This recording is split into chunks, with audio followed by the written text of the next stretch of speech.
নমস্কার সবাইকে, আমি আবারও চলে এসেছি দিদির গায়ে হলুদের আরও একটা মিনি ভ্লগ নিতে। প্রথমে তোমরা দেখতেই পেরে যে গায়ে হলুদের সাথে তত্ত্ব এসে গেছে, আর এখানে দিদি রেডি হচ্ছে, মানে ফুলের গয়নার সাথে সাথে এক এক করে ফুলের যা যা গয়না আছে সব দিদি পরে নিচ্ছে।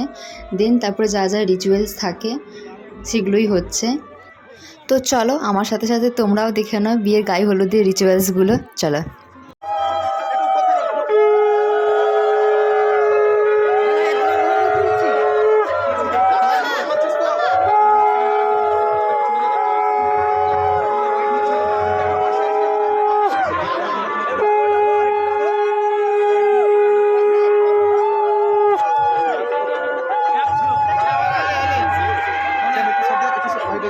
তো গায়ে হলুদের যা যা নিয়ম ছিল সব কমপ্লিট হয়ে গেছে। তারপর শুরু হয়েছে আমাদের সবার হলুদ মাখা। হলুদ বলতে অ্যাকচুয়ালি হলুদ মাখা হয়নি, বেসন, টক দই আর হালকা করে যে হলুদ গুঁড়ো মিশিয়ে যে পেস্টটা হয় ওটাই আমরা সবাই মেখেছি। কারণ দিদির যেহেতু পরে মেকআপ আছে বিয়েতে, তো মেকআপ ঠিকঠাক করে হবে না, তার জন্য লাস্টে আমরা এইসব হলুদ মেখে পুরো ভূত হয়ে গেছি।